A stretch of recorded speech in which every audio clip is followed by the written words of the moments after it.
Մերիդիան ազատ տնտեսական գոտու մեկնարկը հայտարարված է, մենք արդեն պատրաստ ենք պոտենցիալ ներդրումներին և շահագործողներին կառավարության նպատակներ ներկայացնելու համար։ Ճիշտ է, մենք բանակցությունները սկսել ենք դեռ մինչև մեկնարկի հայտարարելը և ունենք պոտենցիալ ներդրողներ, բայց ոնց որ արդեն խնդիրները հստակ անում են, պլանները որոշակի անում են և մեր կանխատեսումով մինչև տարվա վերջ կունենանք մինիմում 10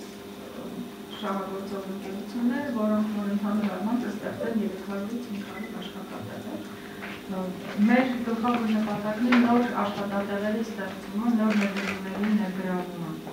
Հայկական ընկերությունին, եթե ցանկություն կա հայտնվել տնտեսական գոտում աշխատելը, պետք է փաթեթ ներկայացնի կառավարություն թույլտվությունը ստանա, բայց չի նշանակում, որ ինքը իր գործող բիզնեսը պետք է փակել